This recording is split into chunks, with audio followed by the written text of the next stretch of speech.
The federal ఆంధ్రప్రదేశ్కి స్వాగతం. ఆంధ్రప్రదేశ్ రాష్ట్ర ప్రయోజనాలను కాపాడుకోవడంలో కానీ, ఆంధ్రప్రదేశ్ రాష్ట్రానికి సంబంధించినటువంటి హక్కులు సాధించుకోవడంలో కానీ, తద్వారా ఆంధ్రప్రదేశ్ రాష్ట్రం అన్ని రంగాల్లో అభివృద్ధి చెందడానికి కానీ, రాష్ట్రంలో కీలకంగా వ్యవహరిస్తున్నటువంటి బీజేపీ పార్టీ, ఆ పార్టీ నాయకులు, ఆ పార్టీ నుంచి గెలుపొందినటువంటి ఎంపీలు, ఎమ్మెల్యేలు, రాజ్యసభ సభ్యులు, కేంద్ర మంత్రిగా ఉన్నటువంటి ఎంపీ, వీళ్ళ పాత్ర ఎంత మేరకు ఆంధ్రప్రదేశ్ రాష్ట్ర ప్రయోజనాలు కాపాడడంలోనూ, హక్కులను సాధించుకోవడంలోనూ ఏ మేరకు ఉంది, ఎంత మేరకు సాధించారు అన్నది ఆంధ్రప్రదేశ్ రాష్ట్ర వ్యాప్తంగా పెద్ద ఎత్తున చర్చనీయాంశంగా మారింది. రాష్ట్ర విభజన జరిగి దాదాపు 11 ఏళ్ళు పూర్తవుతున్న సందర్భంలో, అంటే విభజన చట్టం ప్రకారము ఆంధ్రప్రదేశ్ రాష్ట్రానికి రావాల్సినటువంటి హక్కులు, విభజన చట్టం ప్రకారం రావాల్సినటువంటి హక్కులు కానీ, ఆంధ్రప్రదేశ్ రాష్ట్రానికి ప్రత్యేక హోదాకు సంబంధించినటువంటి అంశాలు కానీ, వెనుకబడిన ప్రాంతాలైనటువంటి ఉత్తరాంధ్రతో పాటు రాయలసీమ ప్రాంతాలకి వాటి అభివృద్ధి కోసం ప్రకటించినటువంటి ఆర్థిక ప్యాకేజీలు అయితేనేమి, వీటి అంశాలను కేంద్రంలో కీలకంగాను, రాష్ట్రంలో కీలకంగా వ్యవహరిస్తున్నటువంటి బీజేపీ ప్రభుత్వ పెద్దలని ఒప్పించి రాష్ట్ర ప్రయోజనాల కోసము ఎందుకు వీళ్ళు ఒక ప్రణాళికబద్ధంగా లేకపోతే ఏదో ఒక విధంగా వాళ్ళని ఒప్పించి ఆంధ్రప్రదేశ్కి సంబంధించినటువంటి వ్యవహారాలని ఎందుకు తీసుకురాలేకపోతున్నారు అన్న విమర్శలు అయితే ఆ పార్టీ మీద పెద్ద ఎత్తున వినిపిస్తున్నాయి. రాష్ట్ర విభజన జరిగిన సమయంలో పార్లమెంట్లో నాడు ఎంపీగా ఉన్నటువంటి బీజేపీకి సంబంధించినటువంటి ఎంపీ వెంకయ్యనాయుడు విభజన సమయంలో మాట్లాడుతూ ఆంధ్రప్రదేశ్ రాష్ట్రానికి ప్రత్యేక హోదా అన్నది 5 ఏళ్ళు కాదు 10 ఏళ్ళ పాటు వర్తింప చేయాలి, 10 ఏళ్ళు దాన్ని అమలు చేస్తే కానీ ఆర్థిక లోటుతో ఏర్పడినటువంటి ఆంధ్రప్రదేశ్ రాష్ట్రం సమూలంగా అన్ని రంగాల్లో అభివృద్ధి చెందడానికి సాధ్యమవుతుంది. 10 ఏళ్ళు కాలం పాటు ప్రత్యేక హోదాని అమలు చేసినట్లయితే అది అసంపూర్తిగానే ఉంటుంది, డెవలప్మెంట్ పెద్దగా జరగదు, ఆంధ్రప్రదేశ్కి దానివల్ల పెద్ద ప్రయోజనం ఉండదు. అందువల్ల ప్రత్యేక హోదా అన్నది 10 ఏళ్ల కాలం పాటు అమలు చేయాల్సిందే అని పార్లమెంట్లో నొక్కి మరి బల్లగుద్ది మరి నాడు ఎంపీగా ఉన్నటువంటి వెంకయ్యనాయుడు బల్లగుద్ది మరి చెప్పారు.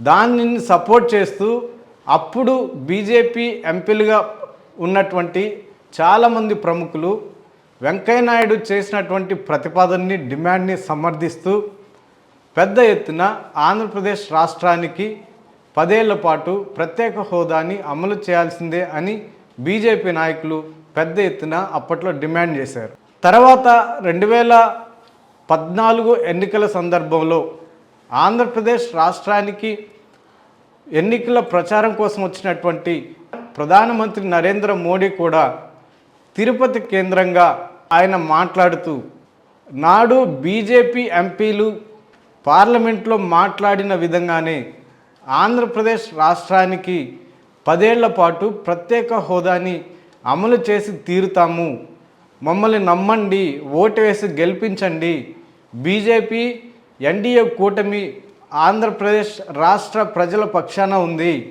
అని పెద్ద ఎత్తున హామీలు కుప్పించారు.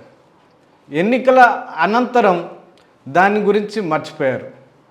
అయితే ప్రస్తుతం 2024 ఎన్నికల తర్వాత ఆంధ్రప్రదేశ్ రాష్ట్రంలో గతంలో ఎప్పుడూ లేని విధంగా బీజేపీకి ప్రాతినిధ్యం పెరిగింది. అంటే కూటమి భాగస్వామిగా ఉన్నప్పటికీ గతంలో ఎప్పుడూ లేని విధంగా సంఖ్యాపరంగా వాళ్ళకి ప్రాతినిధ్యం బాగానే పెరిగింది. అటు ఎంపీలు అయితేనేమి, ఇటు ఎమ్మెల్యే అయితేనేమి వాళ్ళ సంఖ్య గణనీయంగానే పెరిగింది. దాదాపు 3 ఎంపీలు ఆంధ్రప్రదేశ్ నుంచి బీజేపీ ఎంపీలు ప్రాతినిధ్యం వస్తుంటే వాళ్ళలో ఒకళ్ళు కేంద్ర మంత్రిగా కూడా ఉన్నారు. మరో 8 మంది ఎమ్మెల్యేలు బీజేపీ నుంచి కూటమి పక్షాన గెలిచి బీజేపీ ఎమ్మెల్యేలుగా ఉన్నారు.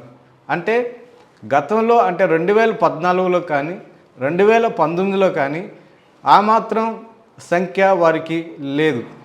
గతంలో 4 ఎమ్మెల్యేలు ఉండేవాళ్ళు 2014లో, ఇప్పుడు 8 మంది ఎమ్మెల్యేలు పెరిగారు, ఎంపీలు కూడా పెద్ద ఎత్తున పెరిగారు. అంటే ఓవరాల్గా బీజేపీ ప్రాతినిధ్యం అనేది ఆంధ్రప్రదేశ్లో బాగానే పెరిగింది. ఉమ్మడి భాగస్వామిగా ఉన్నప్పటికీ బీజేపీ పార్టీని నమ్మి ఆంధ్రప్రదేశ్ రాష్ట్ర ప్రజలు ఓట్లేసి గెలిపించారు. అంటే ఆంధ్రప్రదేశ్ రాష్ట్ర ప్రయోజనాల కోసము ప్రత్యేకంగా బీజేపీ సంబంధించినటువంటి ప్రజాప్రతినిధులు, ఎమ్మెల్యేలు, ఎమ్మెల్సీలు, రాజ్యసభ సభ్యులుగా కూడా ఉన్నటువంటి బీజేపీ నాయకులు ఆంధ్రప్రదేశ్ రాష్ట్రానికి ప్రయోజనం చేకూరే విధంగా, హక్కులు కాపాడుకునే విధంగా, హక్కులు సంపాదించుకునే విధంగా, తద్వారా ఆంధ్రప్రదేశ్ రాష్ట్రానికి అభివృద్ధి దిశగా నడిపించే విధంగా కృషి చేస్తారని ఆంధ్రప్రదేశ్ రాష్ట్ర ప్రజలు బీజేపీకి కూడా నమ్మి ఓట్లేసి గెలిపించారు. మరి ఎన్నికల అనంతరం దాదాపు 2 ఏళ్ల కాలం పూర్తవుతున్నా కూడా ఆంధ్రప్రదేశ్ రాష్ట్రానికి విభజన చట్టం ప్రకారం రావాల్సినటువంటి హక్కుల గురించి ఇంతవరకు ఎక్కడ కూడా ప్రస్తావించలేదు. ప్రత్యేకించి ప్రత్యేక హోదా గురించి కూడా ఎక్కడ మాట్లాడలేదు. కేంద్రంలో అధికారంలో బీజేపీ ఉన్నప్పటికీ, ఆంధ్రప్రదేశ్ రాష్ట్రం నుంచి ప్రాతినిధ్యం పెరిగినప్పటికీ, ఆంధ్రప్రదేశ్ రాష్ట్రం నుంచే ఎన్నికైన ఎంపీల ఆధారంగానే కేంద్రంలో ఎన్డీఏ ప్రభుత్వం ఏర్పాటైనప్పటికీ, కీలకంగా వ్యవహరిస్తున్నప్పటికీ బీజేపీ ప్రతినిధులు, బీజేపీ సంబంధించినటువంటి ఎంపీలు, కేంద్ర మంత్రి ఎందుకు ఆంధ్రప్రదేశ్ సంబంధించినటువంటి అంశాల మీద, ఆంధ్రప్రదేశ్ రావాల్సినటువంటి హక్కుల మీద ఎందుకు కేంద్రంలో ఉన్నటువంటి ప్రధాని మోడీని కానీ, అమిత్ షాని కానీ, ఇతర కేంద్ర ప్రభుత్వ పెద్దల దగ్గర ఎందుకు ప్రస్తావించడం లేదు అన్న విమర్శలు అయితే ఆ పార్టీ ప్రజాప్రతినిధుల మీద పెద్ద ఎత్తున వినిపిస్తున్నాయి. రాష్ట్రానికి రావాల్సినటువంటి ఈ అంశాలు సాధించి ఆంధ్రప్రదేశ్ని అభివృద్ధి దిశగా నడిపించడంలో ఒక కీలకంగా వ్యవహరించాల్సినటువంటి సమయంలో ఎందుకు దీనిని నిర్లక్ష్యం చేస్తున్నారు అన్న చర్చ, విమర్శలు అయితే పెద్ద ఎత్తున వినిపిస్తున్నాయి. ఏ పార్టీ అయినా ఆంధ్రప్రదేశ్ నుంచే, అంటే ఒక రాష్ట్రం నుంచి ప్రాతినిధ్యం వహిస్తున్నటువంటి పార్టీ, అదే పార్టీ కేంద్రంలో అధికారంలో ఉన్నప్పుడు ఈ అంశాలను సాధించుకోవడానికి వాళ్ళు ఎంత మేరకైనా కృషి చేయాలి. వాళ్ళు అధికారంలో లేనప్పుడు, కేంద్రంలో అధికారంలో లేనప్పుడు ఆంధ్రప్రదేశ్కి ఇలాంటి అవకాశాలు వచ్చే అవకాశం లేదు. అంటే హక్కులు సాధించుకోవడం కానీ, ఇట్లాంటి అభివృద్ధి చేసుకునే దిశగా వాళ్ళు పక్కాగా వ్యవహరించడంలో కానీ అలాంటి అవకాశం వచ్చే ఛాన్స్ లేదు. వాళ్ళు అధికారంలో ఉన్నప్పుడే వీటిని సాధించుకొని తీరాలి. తద్వారా ఆంధ్రప్రదేశ్ రాష్ట్ర ప్రజల్లో బీజేపీ పెద్ద ఎత్తున స్థానం సంపాదించుకోవడానికి, గౌరవం పెంపొందించుకోవడానికి, దాని మీద నమ్మకం పెరగడానికి, భవిష్యత్తులో దానిని విశ్వసించడానికి, ఎన్నికల్లో గెలుపొందించడానికి, క్యాడర్ని పెంపొందించుకోవడానికి పెద్ద ఎత్తున అవకాశాలు ఉంటాయి.